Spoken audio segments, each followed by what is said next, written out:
나를 지으신 이가 하나님, 나를 부르신 이가 하나님, 나를 보내신 이도 하나님, 나의 나된 것은 다 하나님 은혜라. 나를 지으신 이가 하나님, 나를 부르신 이가 하나님, 나를 보내신 이도 하나님, 나의 아는 것은 다 하나님 은혜라.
주신 말씀은 느헤미야 5장 14절에서 19절까지 말씀입니다.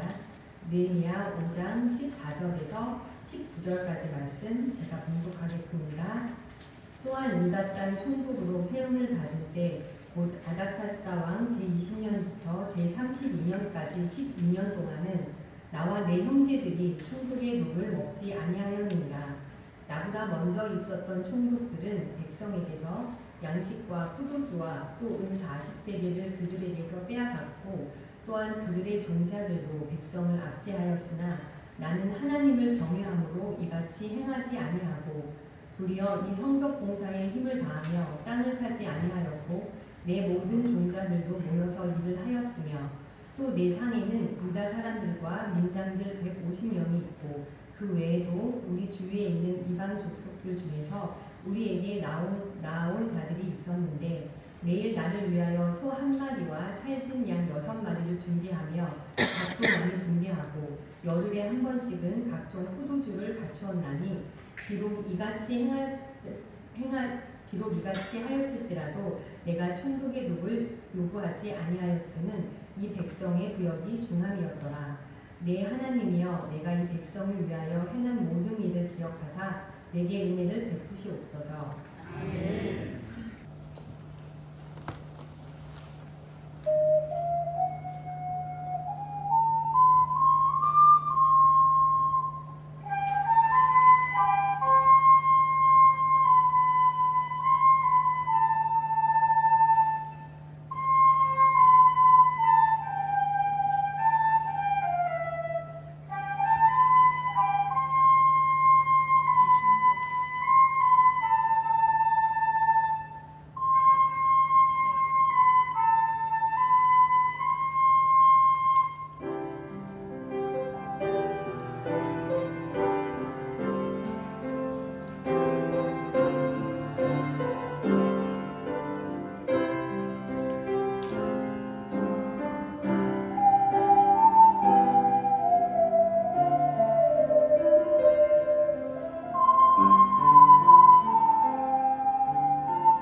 아름다운 소리로 찾아주셔서 감사합니다.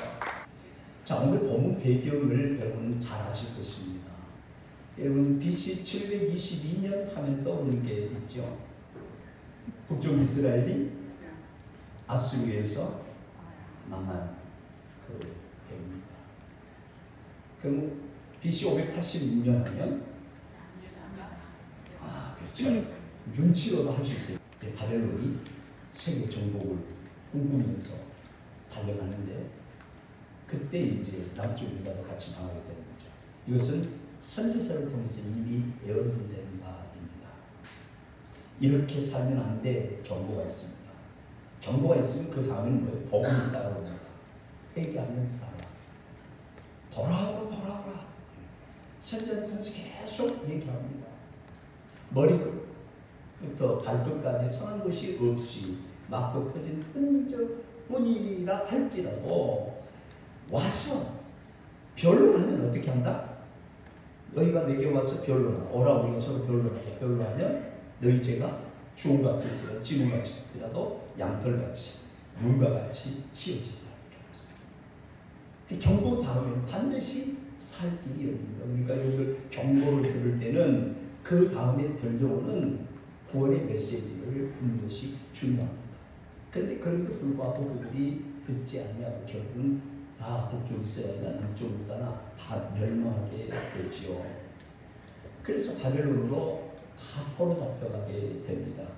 그런데 BC 538년에 예레미야의 예언대로 바벨론으로 포로 잡혀갔던 이스라엘 백성들이 고레스 칙령에 의해서 예루살렘으로 귀환합니다.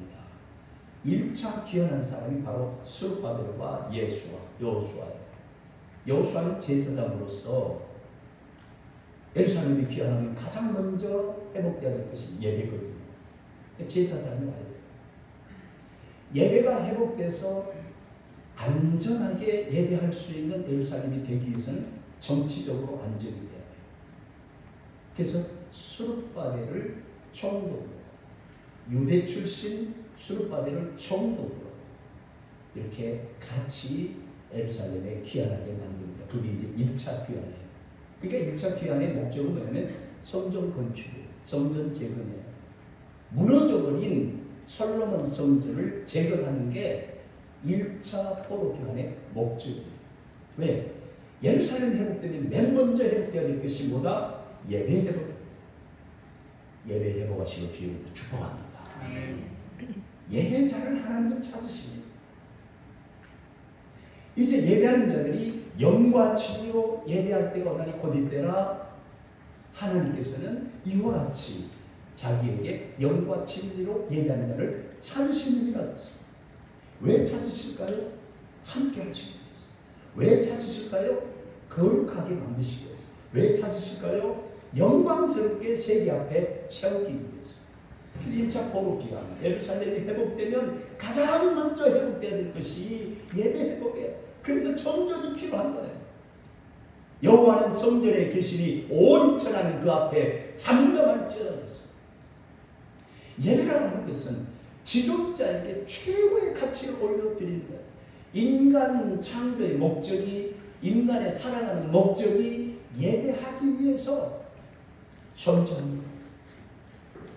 인간 존재의 목적이 무엇이라고요? 예배하기 위해서. 헬라어로 이름 사람, 인간, 안트로포스. 그래서 헬라적인 개념에서 의미적으로 보면은 위를 쳐다보는 동물. 수많은 움직이는 생물, 그런 동물들이 많이 있지만 위를 쳐다보는 유일한 존재. 위라고 했을 때는 그것은 이렇게 그냥 하늘을 쳐다보고 산다는 그런 의미가 아니라 하나님을 바라보므로. 그래서 진짜 인간의 지혜에 경지에 이르게 되면 하나님을 쳐다보므로 가면 하나님의 손길을 봅니다. 진짜 영적인 경지에 이르게 되면 어떤 상황 속에서도 귀가 열려 하나님의 음성이 들려지게 되어 있습니다. 하나님의 음성이 들려지고 하나님의 손길이 보여질 때에, 그리고 하나님의 형상대로 그분의 영광을 반사하는 그런 삶을 살 때에 가장 인간다움이 나타나는 것입니다. 회복하기 위해서 우리를 창조하셨습니다. 그래서 예배를 위해서 성전이 필요했던 것입니다. 그래서 무너진 성전을 회복하기 위해서 1차 포로 기한을 통해 스룹바벨과 여호수아를 보낸 것입니다. 그리고 성전 공사가 여러 방해 가운데서도 큰 산은 네가 무엇이냐 스룹바벨 없어 평지가 되리라고 하는 스가랴의 예언처럼 방해를 뚫고 영광스럽게 22년 만에 성전이 완공이 되어집니다. 그리고 성전이 완공되어지니 결국 예배가 회복돼야 될 거 아닙니까? 제사장들 여호수아를 중심으로 해서 많이 포로 기한되어 있고, 그런데 예배에 있어서 굉장히 중요한 게 있습니다. 그 뭐냐? 말씀인 것입니다. 예배에 있어서 가장 중요한 것은 말씀입니다. 특별히 개혁교회 리포드 처치에서는 하나님을 예배하는 데 있어서 가장 중요한 요소를 예배의 말씀으로 보고 있습니다. 그래서 개혁주의 교회 보면은 서방 세계 가보면은 다 이렇게 평평하게 다 예배 시설이 되어 있습니다. 그러나 설교할 때 선 강단이 가장 높은 곳이 있습니다. 그래서 예배에 있어서 말씀이 소중하기 때문에 2차 포로 기한을 통해서 에스라를 보냅니다.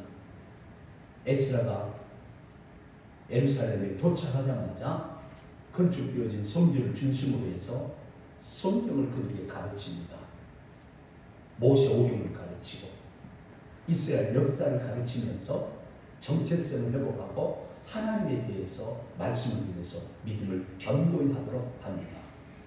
그런데 여러분, 새 성전이 지어지고 그 다음에 에스라를 통해서 말씀 운동이 일어나는 가운데 한 70년, 80년이 지난 후 어느 날 수상궁에 아닥사스다 왕의 술 맡은 간원장인 유대 출신 느헤미야가 예루살렘에 온 예루살렘에 남아있던 사람들, 그리고 귀환하여 성전을 짓고 성경 운동을 통해서 예배 회복을 위해서 몸부림치는 그들의 소식을 정확하게 전해주는데, 그 소식을 듣고 느헤미야가 굉장히 슬퍼하며 애통하는 모습을 볼 수가 있습니다.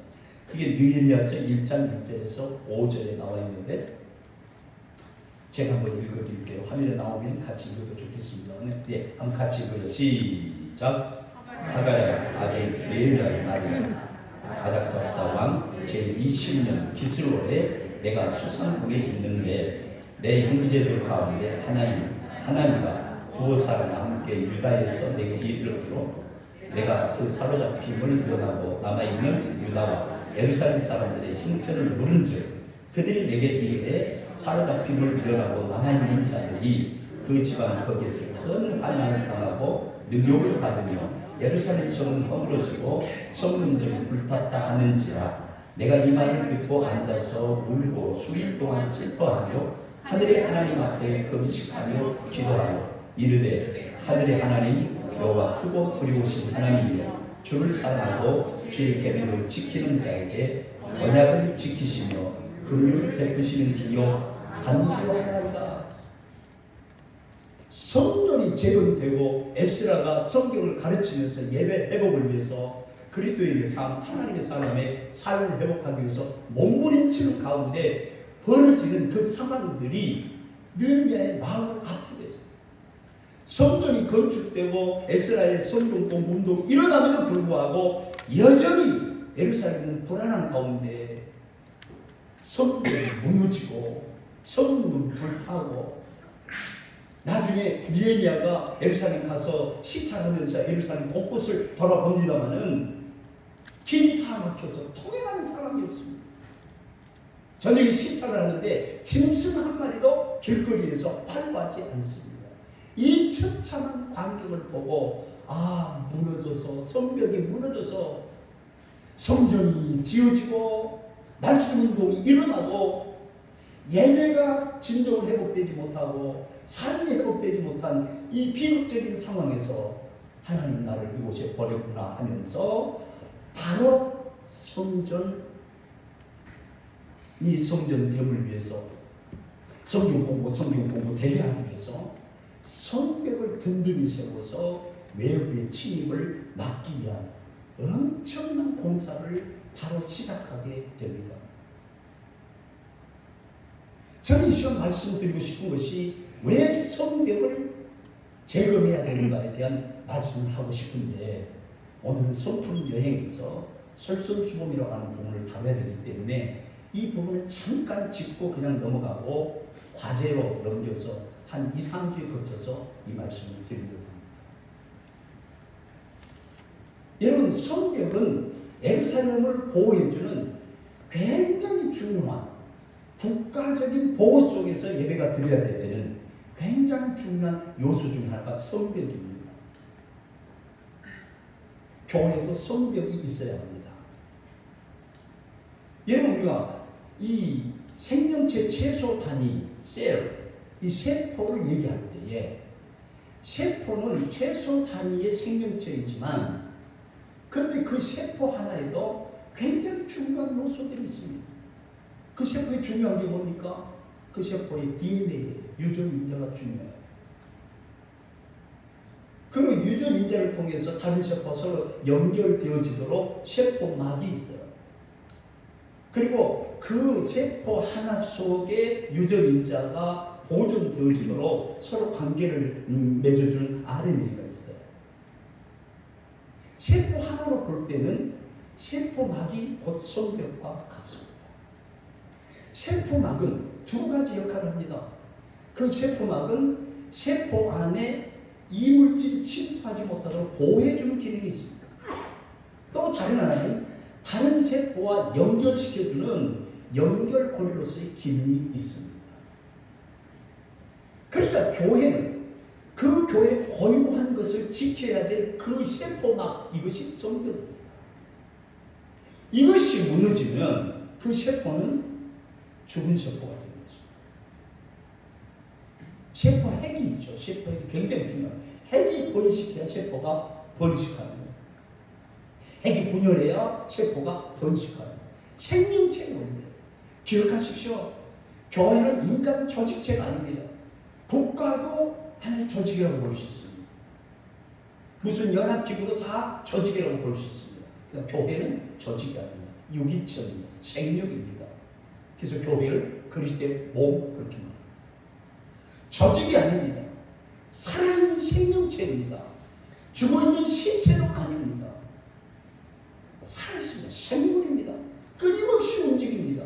끊임없는 외부의 여러 가지 균들, 바이러스들, 병균들의 침투, 그리고 우리 안에 있는 면역력과 끊임없는 싸움이 있는 것처럼 영적 차원에서 사단의 세력과 비진리와 예수 그리스도의 유일한 복음 간에 치열한 전쟁이 있습니다. 그래서 이 땅에 있는 교회를 생명력 유기체로서 그리스도의 몸이라고 하면서도 전투적 교회라고 말하고 있습니다. 싸우는 교회라는 말입니다. 완성된 교회는 없습니다. 여러분, 조이 선교에서 제가 제자훈련을 받을 때 일간계에서 그 강사원 목사님으로부터 이런 얘기를 들었습니다. 어느 한 청년이 목사님에게 찾아왔습니다. 그러면서 현 세태, 교회 세태들을 보면서 한시간에서 이게 하소연을 하는 겁니다. 목사님 이럴 수가 있습니까? 나도 교회 다니지만은 교회 다니는 사람의 한 사람으로서 책임감을 느낍니다. 그런데 이 교회가 싫어서 다른 교회 가봤습니다. 겉으로는 몰랐는데 들어가서 보니까 더 냄새납니다. 그래서 또 괜찮다는 게 사람이 많이 모이는 교회 가봤습니다. 저는 너무나도 감격스러웠습니다. 그런데 시간이 흐를수록 전 교회보다 더 부패했다는 것을 보고 더 실망했습니다. 목사님은 선교단체도 이끌고 계시고 한국에서 내려가는 교회에 협동 목사님이 계시면서 젊은이들을 양육하고 있으니까 정말 문제없는 교회 아시잖아요. 저를 좀 소개해 주십시오. 근데 그 목사님 그렇게 대답합니다. 나는 자기를 그 교회에 보낼 수 없네요. 왜요, 목사님? 왜 그러세요? 나 이렇게 문제의식을 가지고 대화를 찾고 있는데 왜 저한테 가르칠 수 없다는 말입니까? 목사님, 그 교회 문제가 없는데 다 자기가 가는 문제가 아니에요. 문제없는 교회를 다 전투적인 것입니다. 사랑의 삶을 가지려면 전 세월이 흐를수록 진리에 대한 갈망과 그리고 추구하는 어떤 기준이 점점 높아진다는 사실을 제가 인식하고 있으면서도 갈수록 느끼는 것은 세월이 흐를수록 나의 못됨, 나의 죄성, 감출 수 없이 내 양심으로 고백하지 않을 수 없는 그런 모습 투성이 속에서 살아가고 있다는 것을 세월이 갈수록. 그래서 여러분, 정말 다 죽어갈 때에 제 아내도 그랬고 저희 부모님들도 7남매 조카들까지 전부 다 저녁 9시면 다 비상으로 이모들이 3대에 걸쳐서 모두 받았죠. 3대 달려갔죠. 근데 막상 저는 3대라는 말을 못했습니다. 왜? 더 살아서 더 성숙해서 영화로운 모습으로 주님을 섬길 수 있다는 자신이 없었습니다. 내가 내 자신을 믿을 수가 없는 거예요. 그래서 내 자신을 믿을 수 없어서 주님을 믿는 거 아닙니까? 우리는 의롭다 인정을 받을 수 없는 모든 사람이 죄를 범했으면 하나님의 영광에 이르지 못하더니 그 중에 한 사람입니다. 그래서 하나님의 영광에 이르지 못하는 우리들에게 하나님께서 또 다른 한 의로서 예수 그리스도를 준비하사 그를 믿음으로 얼마 의롭다 인정을 받기 위해서 의롭다 인정을 받아 이 아침에 오늘도 이 예배당에서 주님을 예배하고 있는 줄 믿습니다. 그리고 주님 오실 그날까지 개인적으로 이 세상을 떠날 때까지 내가 온전해질 수 없습니다. 여러분 사실은 웨슬리는 완전 성화론을 얘기하기는 했습니다. 그러나 그 어느 누구도 완전 성화론에 입각해서 완벽한 거룩함이 이룬 사람을 한 사람도 지금 역사 속에 소개하지 못하고 있습니다. 그래서 우리는 마지막 이 세상 떠날 때 그렇게 찬송하지 않습니다. 나는 부족하여도 영접하실 터이니 영광 나라 계신 분 우리 구주 예수야. 아무도 당당하게 천국에 들어갔겠다고 자신만만하게 설 사람이 누가 있겠습니까?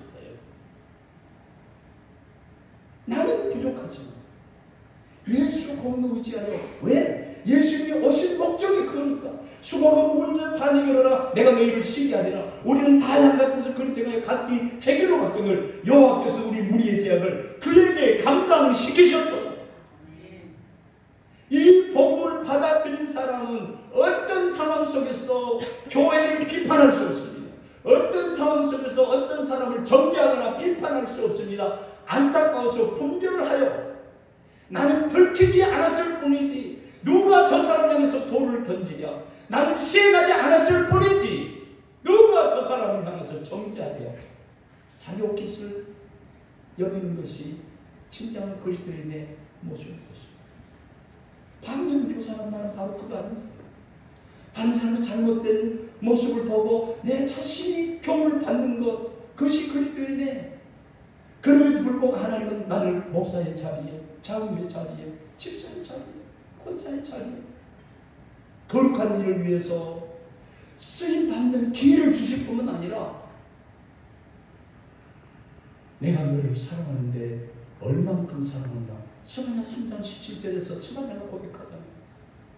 그럼에도 불구하고 너희 하나님 여호와가 너희 가운데 계셔. 버리지 않아, 떠나지 않아, 외면하지 않아. 그는 구원을 베푸실 전능자이시거든. 그가 너를 인하여 기쁨을 느끼지 못하게 하신다는 거 아니?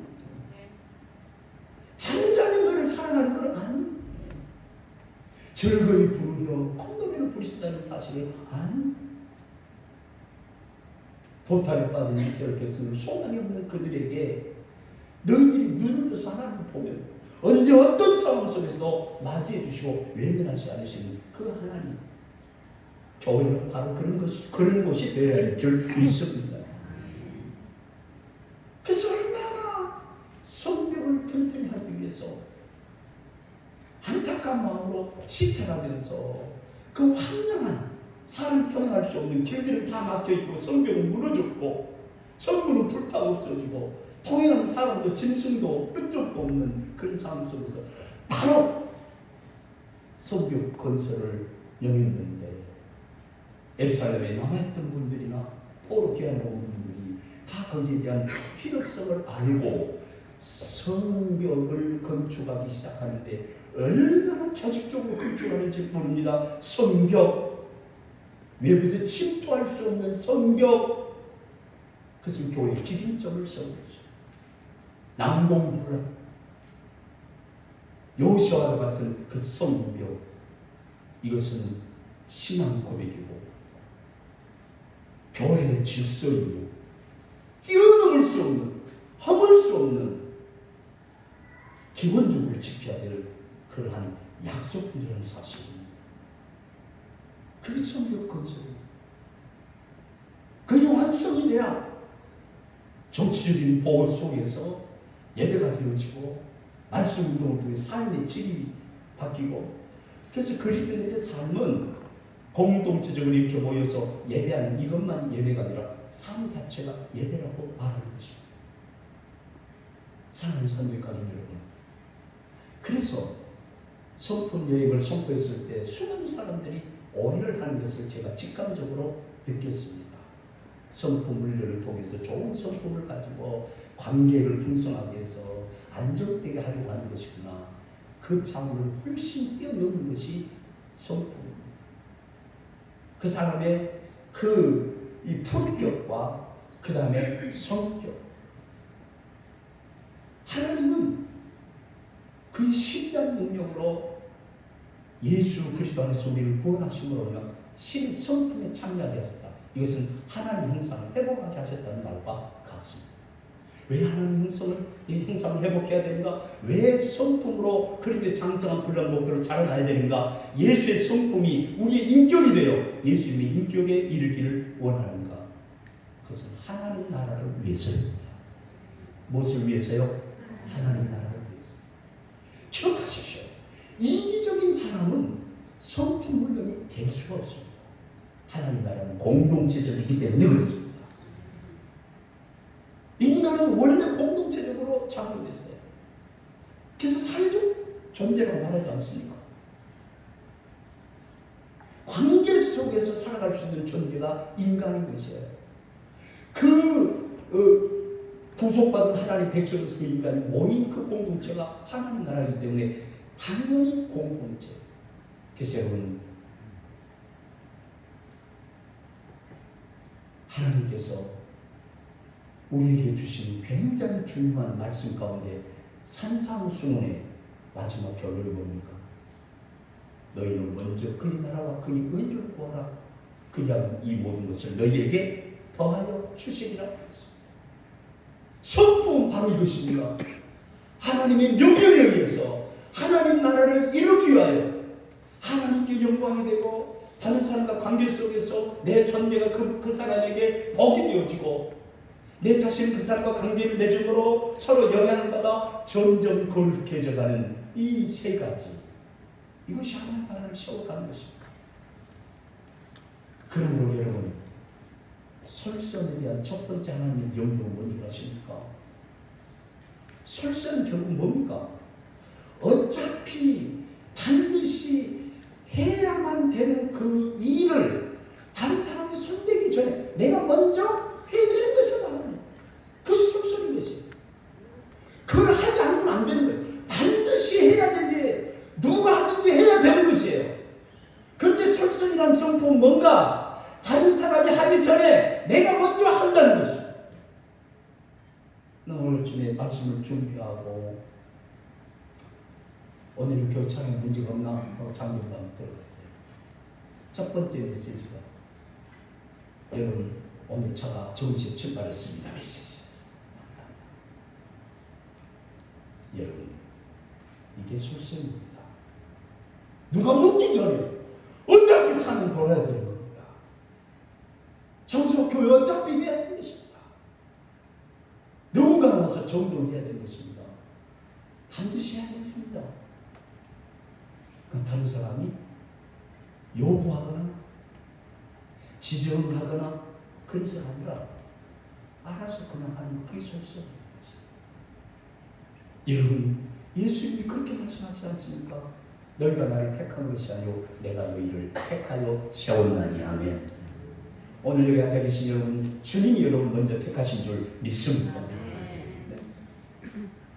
그래서 하나님의 사랑을 얘기할 때에 전 김준수 목사님 밑에서 영세 다락방에서 정말 살아있는 순교자들, 죽은 순교자도 있지만 한국교회 지킨 그 어른들과 영세 다락방에서 사랑을 논하며 사랑의 목표를 얘기하는데 거기서 저도 발명 그렇게 있었지 않습니까? 그런데 듣는 사랑에 대한 얘기 중에 하나님의 사랑은 선수적인 사랑이다. 선수적인 사랑이다.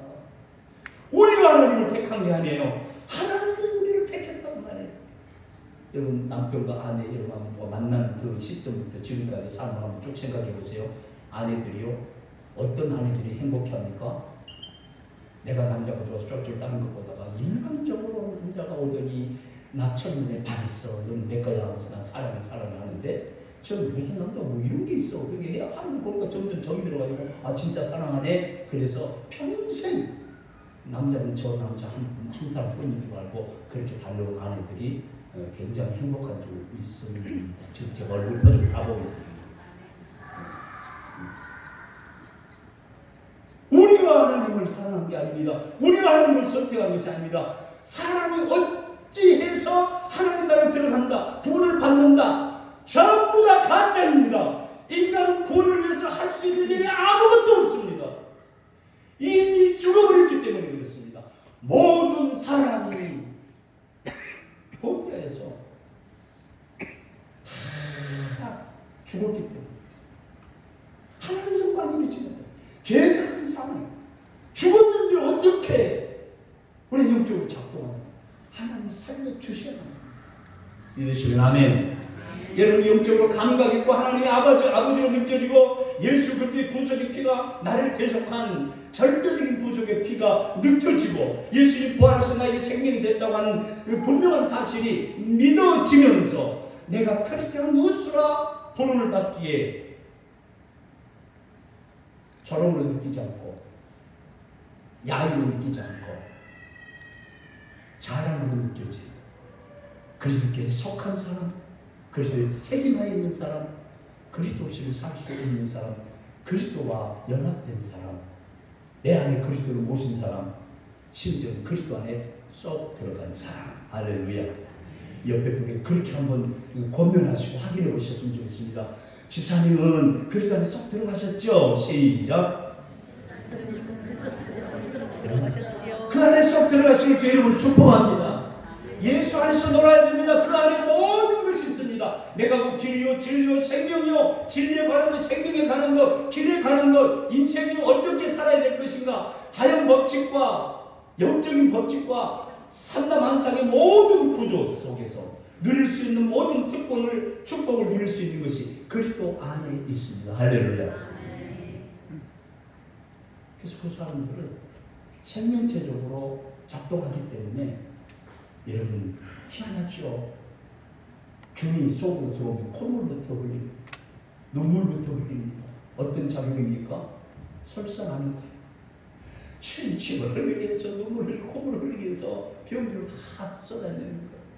아이고, 내가 감당할 수 없으니까 막 이게 자연스럽게 콧물, 눈물 막 쏟게 해서 이렇게 하는 것보다 그렇게 딱 감 잡고 병원에 가서 딱 진단받아 약을 먹으면 더 완벽하게 낫잖아요. 니에미아는 오늘 본문의 14절 19절을 보면은 굉장히 우리가 착각하기 쉬운 게 있습니다. 나에게 적용시키는 것이 아니라 저 사람이 그렇게 하지 않지. 여기에 대한 성품론에 대한 굉장히 큰 오해가 오늘 완전히 불식되어지시기를 주의 이름으로 축복합니다. 그래서 설설수범하는 그 모습이 어떻게 나타납니까? 예루살렘에 대한 소식을 듣고 느헤미야는 맨 먼저 무엇에 솔선수범합니까? 엎드려 기도하는데 솔선수범합니다.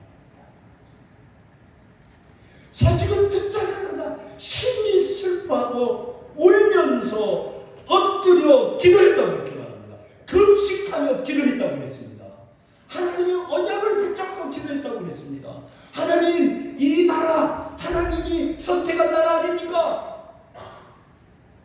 애굽에서 종겼던 가운데 끌어내서 구원해 주시고 광야에서 지키시고 보호하시고 가나안 땅을 주셨고 범죄함으로 포로 잡혀갔고, 근데 하나님의 자비에 의해서 이제 돌아왔지 않습니까? 이제 하나님의 언약을 기억하사 그 언약대로 이 백성을 회복시켜 주옵소서.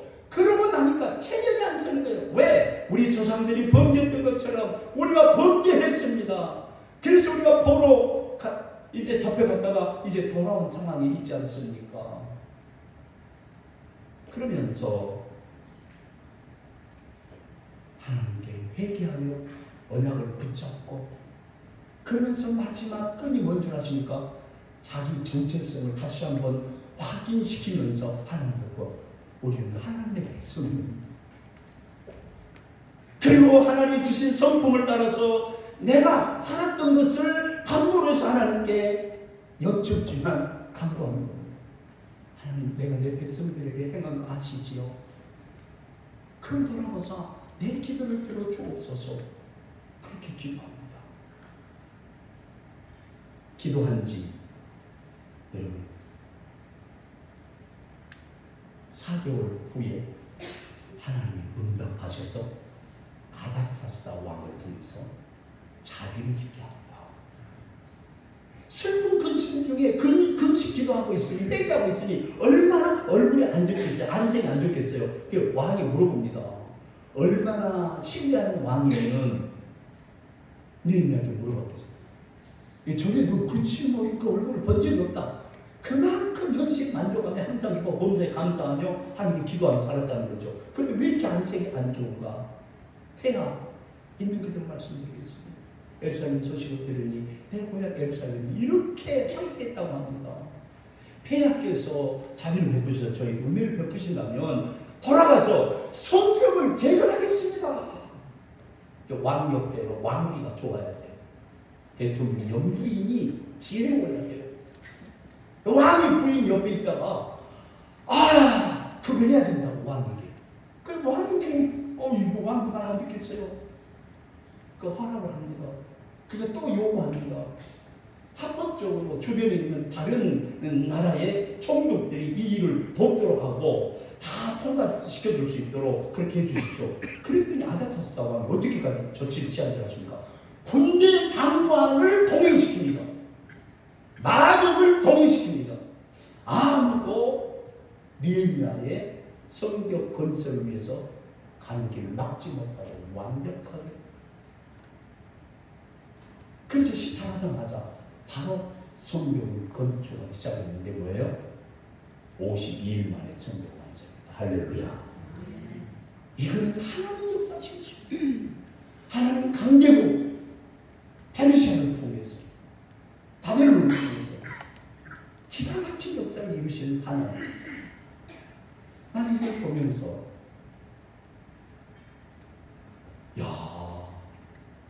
술바벨 성전이 건축된 지 7, 80년이 지난 그 상황에서는 완전히 회복돼가지고 예전의 영광, 다윗과 한때 솔로몬 한때 그 영광이 회복되었어야 된다고 여겨지는데 이렇게 황폐한 상황이었다.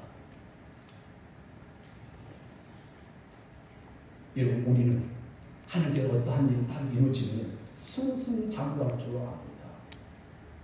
여러분,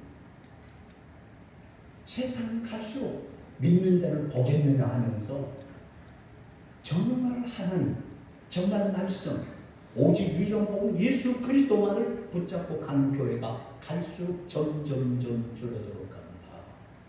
그렇다고 해서 하나님 나라, 복음의 역사, 구원의 역사가 중단된 것은 아닙니다. 탈락자가 많이 있다는 것입니다. 성벽이 무너졌기 때문에 그렇습니다. 우리 교회 형편을 보십시오. 저도 듣고 보고 표정을 보고 다 진정하지 않겠습니다. 성벽이 무너졌습니다. 성벽 재건해야겠습니다.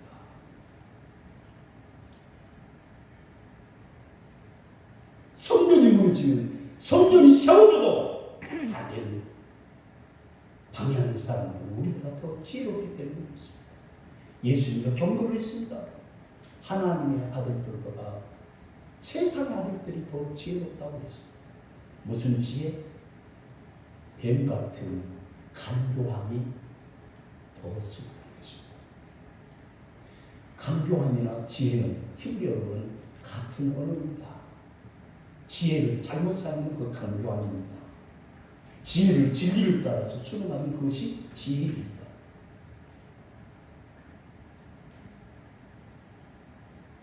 나는 우리 산동 가족들 가운데 솔선한 분이 많이 계시다고 여겨집니다.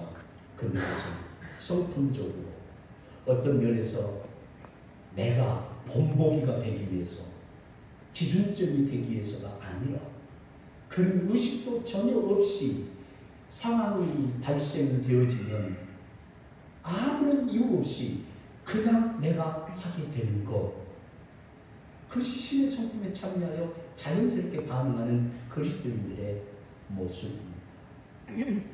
어차피 반드시 해야 될 그 일에 누가 요청하기 전에 먼저 하는 것.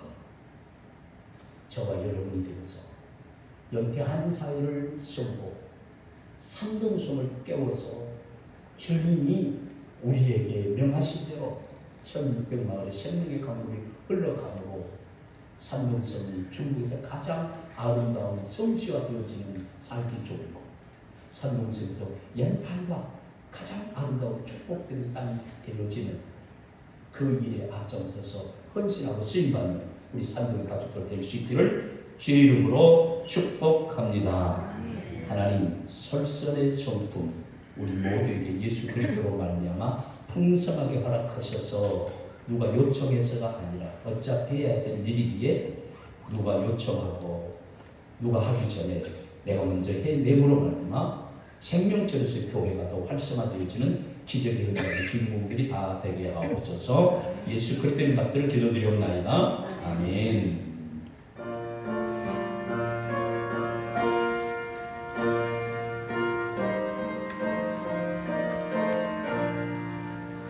주님의 마음을 본받는 자, 그날의 평강이 찾아오는 거룩한 세상을 이기리 하늘로부터 임하시노라. 주님의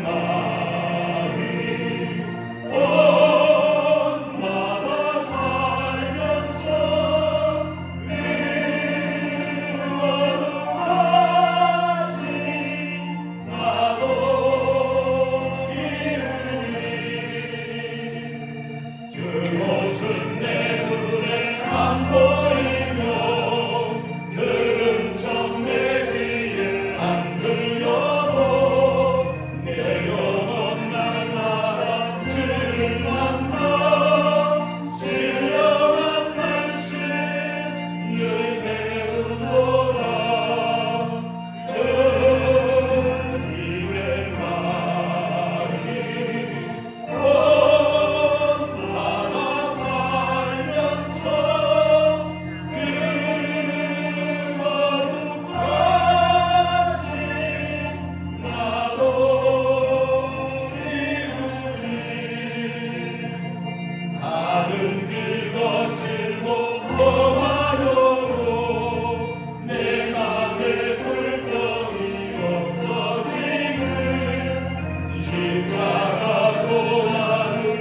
그